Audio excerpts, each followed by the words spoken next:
This is a stimulus update and daily news report. Got some important updates to share with you. When it comes to the Build Back Better plan, Democrats are stuck at the drawing board trying to figure out their next move, what they're going to keep in, what they're going to take out. I'll play you a video clip from Bernie Sanders talking more about this, plus a few other issues, and I'll give you the Republican perspective as well. Another vaccine mandate has been blocked by a judge, and we'll go over this article. Help Joe Biden, is there any chance for a fourth stimulus check? And there's 500 moms going to get $1,000 per month for up to 3 years. It'll give you some other important updates as well. Hope you're having a terrific Tuesday. If you appreciate the fact-based, fast-paced updates, hit the like button down below, and I'm giving $200 to my subscribers. I'll talk more about that later on. But first, Pfizer starts clinical trial for Omicron-specific COVID vaccine. The study will look at how well the modified vaccine works in unvaccinated people, as well as people who are already vaccinated and boosted. So, not so sure how I feel about this. Omicron-specific. We saw how fast Delta came and left and got taken over by Omicron. By the time it's approved, I feel like Omicron is just going to be gone. But maybe that's just me being naive. But let me know your thoughts on that down in the comments below. Then, when it comes to vaccine mandates, New York judge strikes down state mask mandate. The judge ruled that Governor Kathy Hochul overstepped her authority in imposing the requirement. So we're seeing mask mandates, vaccine mandates all being blocked. So New York judge struck down the state's mask mandate on Monday, 1 week before it was due to expire, ruling the governor overstepped her authority in imposing a rule that needed to have been passed by the state legislature. So I asked this a lot on the channel. What do you believe on? What do you believe in? Mask on, mask off? So I've asked that, and most of you are for the mask off, at least what I've seen in the comments. But let me know your opinion on this, it being struck down. So when it comes to the Build Back Better, here's the financial assistance that could make the cut in Biden's smaller Build Back Better. So I would say this is more of an opinion piece right here. The U.S. government has sent an unprecedented amount of aid to Americans amid COVID-19 pandemic, but as Washington lawmakers work on another round of aid through the Build Back Better, the U.S. economy has changed due to high inflation and low unemployment. The size of the massive aid package will likely be scaled down. Here's the proposals that may be enough backing to still make the cut. So basically, it's just going over a few different parts of it.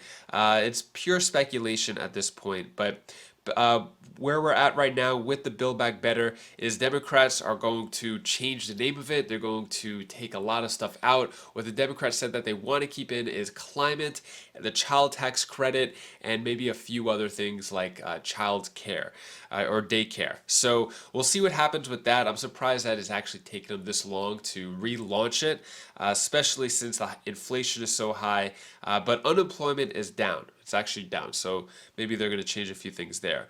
So Bernie Sanders says anti-democratic Republicans to blame for Biden woes, not just Manchin and Sinema. So here is Bernie Sanders talking more about the Build Back Better, as well as a few different issues. And joining me now is the independent progressive senator of Vermont, Bernie Sanders. Senator Sanders, welcome back to Meet the Press, sir. Good to be with you, Tom. Let me just start. Give me your take about why the president and the Democratic Party are in this precarious political situation right now at the start of the second year of the presidency. I will tell you why. I'll tell you exactly why. I think the president and the Democratic Congress started off very, very strongly. They looked at the economic crisis that was caused by COVID. We stood up strongly, and we passed the American Rescue Plan, which did an enormous amount in revitalizing our economy, put money into the hands of working people, put money into hospitals and into health care, lowered childhood poverty by 40% by putting direct payments in the hands of working class parents all over this country. We were off to a great start. And we also passed along the way the strongest infrastructure bill that has been passed since Dwight D. Eisenhower in order to rebuild our crumbling roads and bridges and water systems, expand broadband, and create many, many hundreds of thousands of good-paying jobs. We were off to a great start, and then I will tell you exactly what happened. 50 members of the Republican Party decided that they were going to be obstructionists, that they were not going to help us address the crises facing working families, not going to deal with the existential threat of climate, not going to be dealing with the high cost of prescription drugs, the need to expand Medicare, the need to improve home health care, et cetera, et cetera. And then you had two United States senators joining them, Mr. Manchin and Senator Sinema. And then for 5 months now, there have been negotiations behind closed doors trying to get these senators, these two Democratic senators, on board. That strategy, in my view, Chuck, has failed. Yeah. It has failed dismally. We saw it last week in terms of the Voting Rights Act. We now need a new direction, in my view, and that is to take it to the Republicans to bring important pieces of legislation that impact the lives of working families on the floor of the Senate. Right. And if the Republicans want to vote to protect the wealthy and the powerful, that's their right. Let the American people see what's happening. So you think this really is a process problem, if you will, tactical problem, not a substance problem. So does this mean you think from the beginning, and I hate you even using the word reconciliation for this audience, you know, we don't want to get mired into that Congress speak there. But do you think that was sort of a mistake, right? Lumping it all in, that there should have been separate votes for everything, or now there should be? No. Okay. No, that is exactly not what I'm saying. What is in the reconciliation bill, and I know that's inside the Beltway, is enormously popular. It's what 70, 80% of the American people. NBC should do a poll. Find out whether the American people want us to take on the greed of the drug companies and lower the cost of prescription drugs. Ask people whether they want to expand Medicare to cover dental, hearing, and eyeglasses. Ask people whether they want to improve home health care, whether we want to deal with climate change. All of those pieces of legislation are enormously popular. The bill itself in its entirety, and the president deserves credit for looking at the real problems facing this country. But what we had is obstructionism from 50 Republicans to Democrats. What we have got to do now is take the issues to the American people. And if the Republicans want to vote against lowering the cost of prescription drugs, they want to continue to give tax breaks to the rich, let them vote that way. Let the American people see what's happening. And then we can come together after these votes to put together the strongest bill that we can. So I was just going to say, let me play for you something that Ro Khanna, a progressive House member, represents Silicon Valley, what he said about climate and Joe Manchin. And I'm curious what you think of this. Give him the pen, let him come up with something. I think he's going to come up with something that is going to be extraordinarily much better than nothing on climate. Are you okay with that strategy now, or do you want to go through the votes first, and then you're like, okay, if all I can get is what I can get from Manchin, I'll take it? Look, as a tactical issue, you know, you have been around long enough to know that funny things happen when a bill gets to the floor. Clearly, we have got to deal with the enormous crisis of climate. Let's put a strong bill on the floor. And if Mr. Manchin and Ms. Sinema want to vote against it or whatever, Republicans want to vote against it, we can go from there. But what we cannot continue to do, in my view, is these endless backroom negotiations. The American people have got to see where we are. And after that happens, we'll do the best that we possibly can. Do you think, though, it's been healthy for the Democratic Party to highlight the division in the party? You know, you look at Senator Sinema. She was censured by the Arizona Democratic Party over what some will look at as a disagreement over tactics, not over substance, but over tactics. Do you think that was an appropriate action? Yeah, I do. I think it's exactly right. Look, on that issue of voting rights, this is something that's almost different than anything else. What that is that right now you have a Republican Party under Trump's leadership that is perpetuating this big lie that Trump actually won the election. And therefore, you have 19 Republican states that are moving very aggressively into voter suppression, into extreme gerrymandering. Some of these states are doing away with the powers of independent election officials. They are moving in a very, very anti-democratic way. And it was absolutely imperative that we change the rules so that we could pass strong voting rights legislation. All Republicans voted against us. 2 Democrats voted against us. That was a terrible, terrible vote. And I think what the Arizona Democratic Party did was exactly right. Let me ask you this. As you know, I'm going to have my next guest, Congresswoman Alyssa Slotkin. She's part of some swing district members of Congress that wanted also a retooling, but in a different way. Would like to see more compromising focus on the inflation and COVID issue right now. essentially, while agreeing with you that the ideas are popular, voters are worried about near-term issues right now, and that's what's better for the midterms. What do you say to her? Well, I think that in a sense that's right. We can chew bubblegum and walk at the same time. And my own view, if you want to do things that are important and are politically effective, what you got to do is talk to where the American people are. They want action on COVID. That is exactly right. Let's do it. They want action on prescription drugs. They want action on home health care. They want action on climate. We have got to revitalize the Senate. We've got to bring these bills to the floor. We've got to debate them.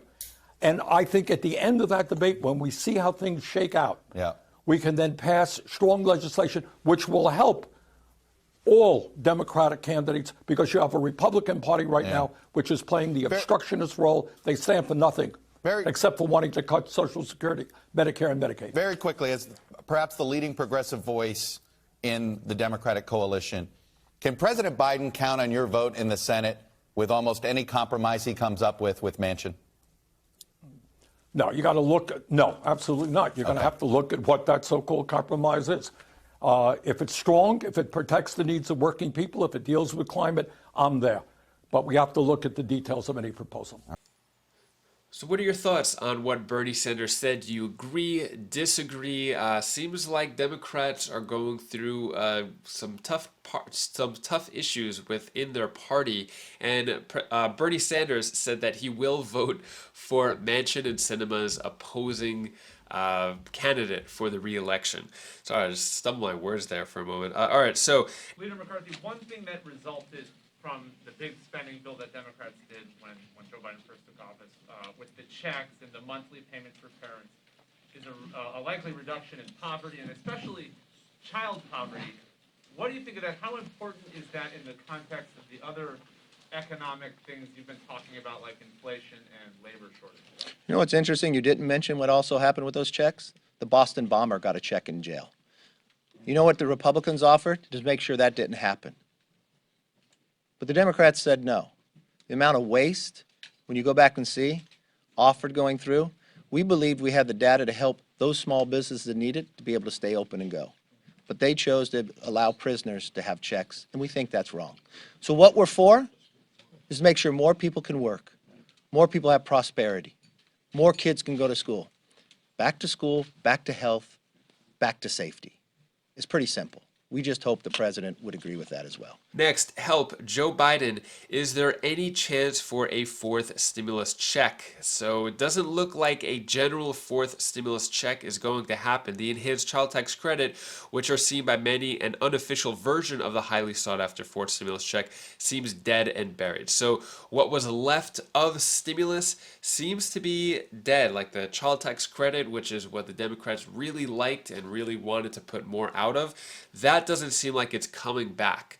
And a general fourth stimulus check, if we look at the petition for the $2,000 per month to every American, currently at 3,024,000 signatures so far. And I don't think it's ever, at this point, I don't think it's ever going to be $2,000 per month. There are a bunch of Democrats who are pushing for other types of monthly universal basic income or guaranteed income programs. So, for example, coronavirus stimulus check for mothers, 500 moms to get $1,000 per month. I've been seeing a lot more of these. It's not as wide scale. They're more like pilot programs. They're testing it out. They're experimenting. So this is what's going on in New York City. So basically the moms, for 500 moms, they're going to get $1,000 per month for 18 months, so a year and a half. And then they're going to get $500 per month for the next 18 months. So it's a 3-year program, $1,000, then $500. Basically, they're trying to support moms to see if they're going to use this money to help out with the kid or the baby more. Is this going to help the development of the baby? So there's all these different types of universal basic income and guaranteed income programs that are popping up. Not so much big general stimulus checks, but I'll keep you updated. That is all the news that I have for you today to hopefully cheer you up a bit. Here's my daughter Bella's tip of the day. Hi guys, this is Bella. This is the tip of the day. I want to tell you one thing that you should do. When you want to do something, you have the power to do whatever you want. Unless, one thing, you believe in yourself. That's the only trick. So that's all I wanted to tell you for today. Bye. This is the Bella. Thank you so much for watching, and I know I always say this, but I really do appreciate your support. Thanks for coming every day and watching. It really means a lot to me, it means a lot to the family, it means a lot to Bella. And I read a lot of the positive comments you give about her, so that means a lot to her as well. She really likes that. So thanks, guys. Thanks. I really appreciate it. I'll be here as long as you're here. And if you want to check out my latest Wise Vibes video, you can click this link up here. And I'll see you in the next video. Take care. Be safe. Thank you for watching.